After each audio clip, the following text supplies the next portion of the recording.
In 1967, Robert Aldrich delivered one of the most iconic pieces of World War II genre cinema in history, The Dirty Dozen, a bleak, violent war picture led by Lee Marvin that saw him play an outcast American officer having to lead a band of condemned men on a suicide mission behind Nazi lines. It was a typically subversive effort for Aldrich, a filmmaker whose combative genre work always seemed to have its finger on the pulse of the zeitgeist to, at times, precognitive degrees. This resulted in contemporary acclaim, as well as a revered legacy. Aldrich was also a successful president of the Directors Guild of America, and yet his efforts still feel somewhat underappreciated, particularly once they're contextualized within the post-war regression of 50s Hollywood, which Aldrich navigated with a kind of firebrand subtlety that few of his peers could equal. It was during this period, when Hollywood was in the midst of Red Scare hysteria, HUAC, and the steady erosion of New Deal politics, that Aldrich fashioned arguably his most remarkable film, a piece of genre subversion so gripping, so of and yet also ahead of its time, that it should be remembered as one of the greatest war films ever made. This film comprises a star-studded cast, gorgeous noir-infused cinematography from Joseph Baroque, and a razor-sharp script adapted from the stage by James Poe. And it's one you've probably never even heard of. Attack.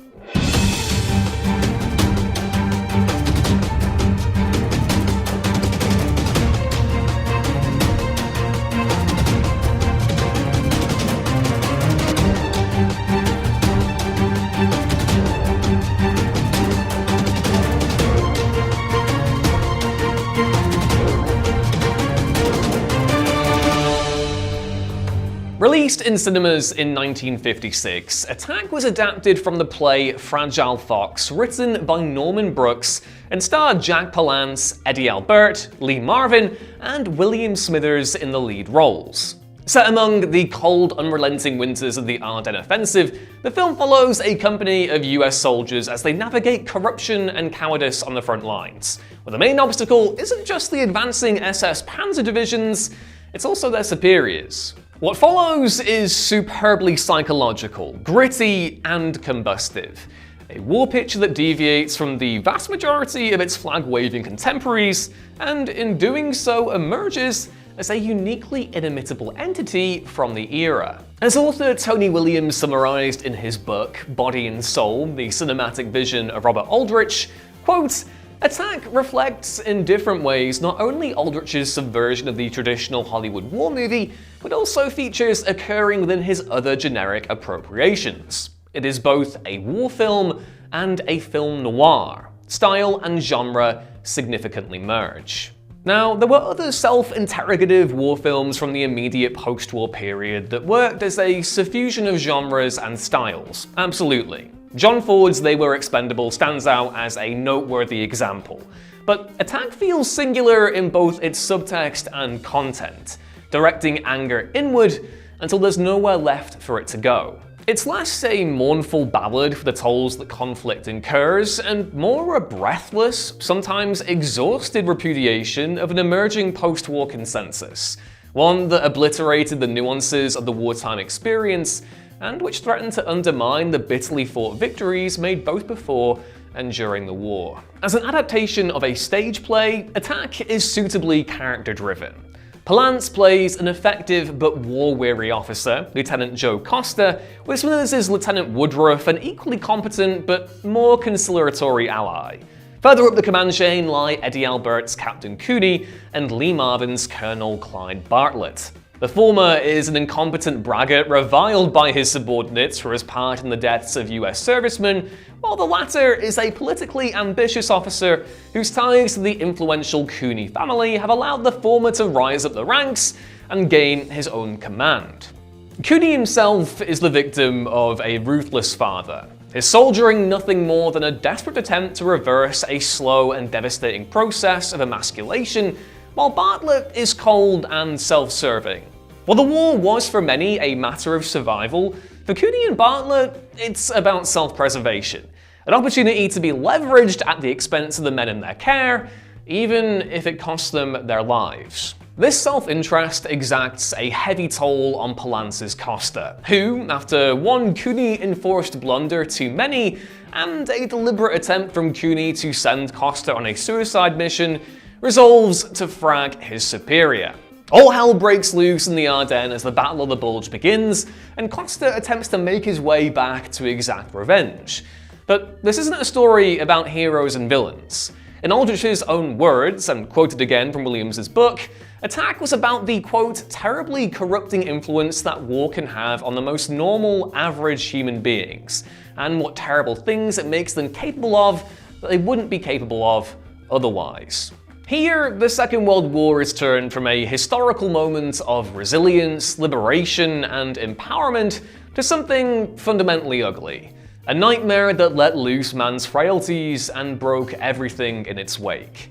As Attack pertains to the Red Scare and the renegotiation of New Deal politics specifically, Aldrich speaks to an uncomfortable historical reality, demystifying the rapidly enshrined mythology of World War II by not just posing the question of where the country was heading with witch hunts, intolerance, and inequitable wealth mere years after those sacrifices were made, but by understanding that this corruption had long been a fixture of US political culture, even before the war. Attack thusly takes on dual significance. As an unvarnished, bleak portrayal of the closing stages of the Second World War, and as Williams again surmises, a form of quiet resistance to the social status quo Aldrich operated in. Contextualized that way, Attack feels more of a piece with something like High Noon than it does with the other war films of the period. If Fred Zinnemann's Western was an allegory for Hollywood blacklisting made more potent for its subversion of Old West mythology, then Attack applied that same ethos to the new mythology, the American military. Just as the staples of the Western were inverted for High Noon, specifically the lack of frontier solidarity, so too were the war genres for Attack. Fear lingers at the edge of every frame, and any notions of traditional heroism are abandoned in favor of a stark depiction of warfare that doesn't shy away from the horrific. There's genuine suffering, wounds both physical and mental, and an unrelenting, unsentimental approach to its characters. Everyone's a bit of a bastard, even our heroes. Within that iconographic framework, Aldrich turns what was a symbol of might and justice into a creaking machine sustained by broken men. The implication is that it is the system, not individual neglect, that is responsible for the Cooneys and Bartletts of the world, with the ending going so far as to offer a conclusion that resistance, not compromise, is the only route to victory. This was a really powerful stance to take given the historical context, especially since, as Williams highlights, Aldrich diverted from the ending of Fragile Fox to convey it. It also affords the film a depressing kind of salience. We continue to negotiate and compromise on mechanisms of persecution, corruption, and cronyism, but resistance, actual genuine resistance, necessitates direct opposition. This kind of messaging makes Attack the kind of war film that would define the Vietnam generation, with Aldrich's 50s classic foreshadowing the rise of the more cynically minded genre picture. Brian G. Hutton's Kelly's Heroes, a similar misfit World War II picture to Aldrich's The Dirty Dozen, focused on a band of self-interested GIs going AWOL to steal Nazi gold, while Aldrich's 1970 effort, Too Late the Hero, similarly applied Vietnam-era characterization to its Pacific theater setting.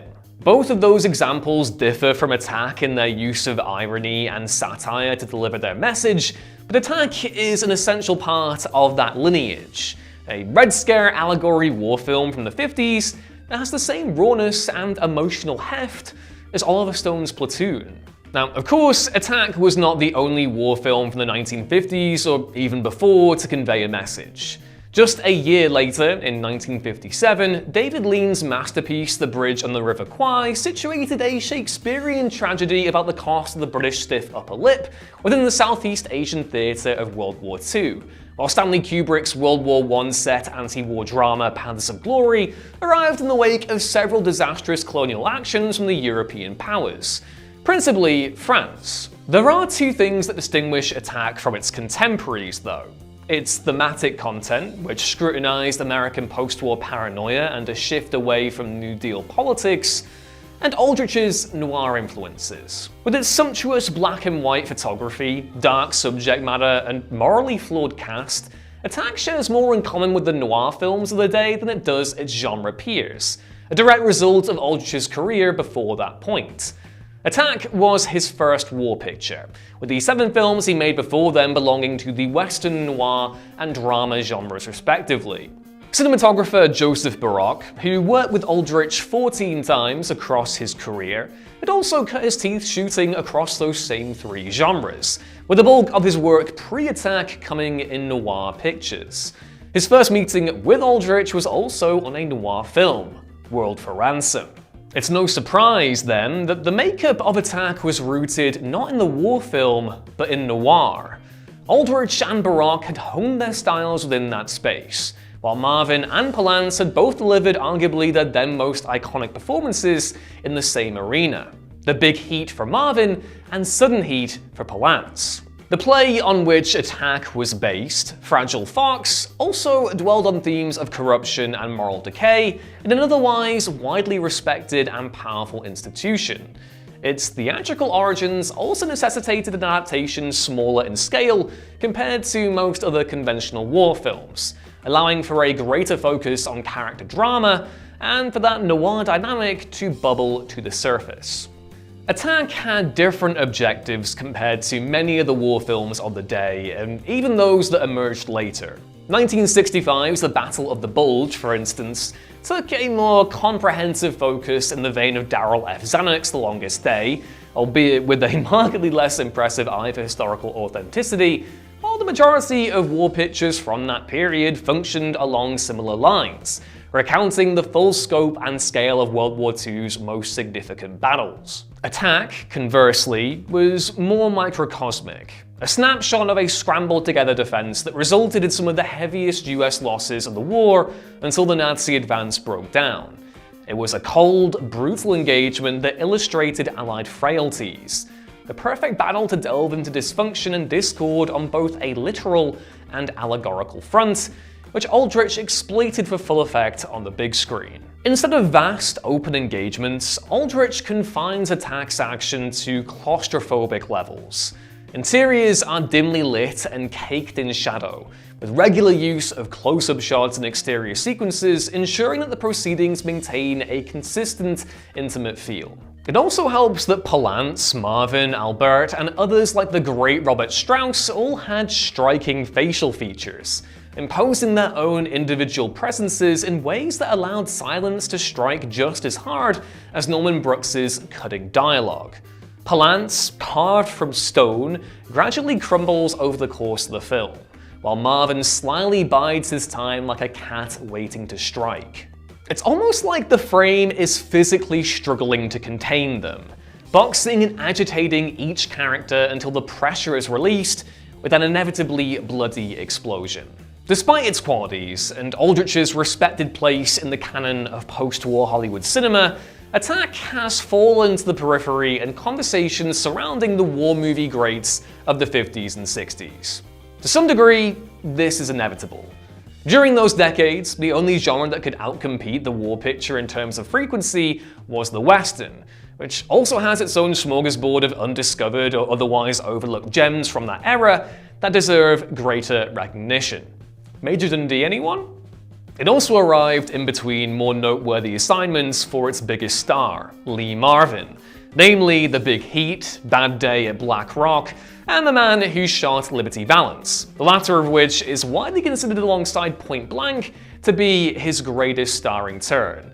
And yeah, all those films are flat out amazing, so it makes sense that Attack has been forgotten in the way it has.